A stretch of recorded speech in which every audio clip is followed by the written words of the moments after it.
મિત્રો, જય સ્વામિનારાયણ, જય શ્રી કૃષ્ણ. બધાને ઘણા ભાવથી જય સ્વામિનારાયણ. જીવનની અંદર હંમેશા કામ કરતા રહેવું, હંમેશા. એવું નહીં, થોડુંક વધારે ઉંમર થાય તો એ કામ કરતા રહેવું.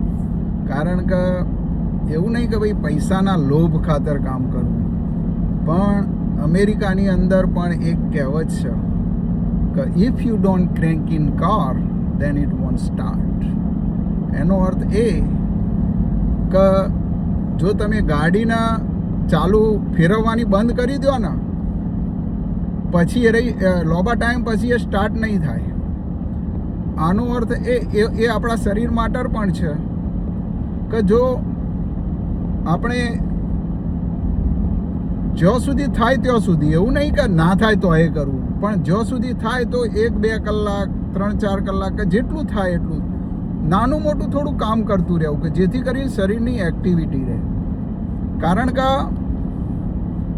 પહેલી વસ્તુ તો એ છે કે આપણે કામ છોડી દઈએ ને એટલે પહેલી વસ્તુ શું થાય ખબર છે કે આપણને વારે યાદ ના રહે, કે તારીખે યાદ ના રહે, બરોબર. પછી ધીમે ધીમે સાલ ભૂલાતી જાય.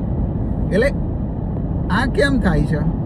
કારણ કે આપણે જે કામ છોડી દઈએ એટલે આપણી એક્ટિવિટી ધીમી થઈ જાય. એટલે આપણે જે કામ કરવાનું ના હોય મગજમાં રાખતા જ નથી. એટલે આવું બનતું હોય છે.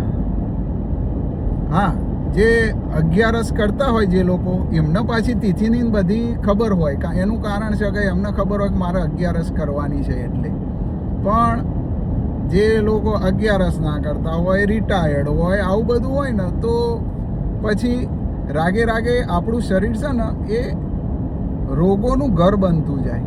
પણ જો શરીરમાં એક્ટિવિટી ચાલુ રહે ને તો આ થાય નહીં, શરીર મજબૂત રહે. કારણ કે અહીંયા મેં માર્ક કર્યું છે કે મારી સ્ટોર ઉપર 90-95 વર્ષની ઉંમરના સિનિયર સિટીઝન અમેરિકન ગાડી લઈને આવતા હોય છે.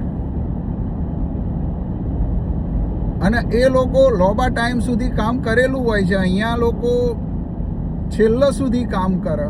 હમણાં મેં વચ્ચે વિડીયો મૂક્યો હતો હે દોસ્તી વાળો,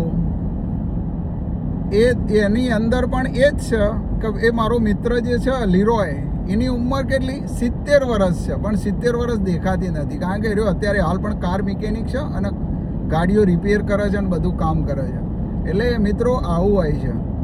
મિત્રો, આ મારો વિડીયો ગમ્યો હોય તો શેર, લાઈક અને સબસ્ક્રાઈબ કરજો. બધાને ઘણા ભાવથી જય સ્વામિનારાયણ.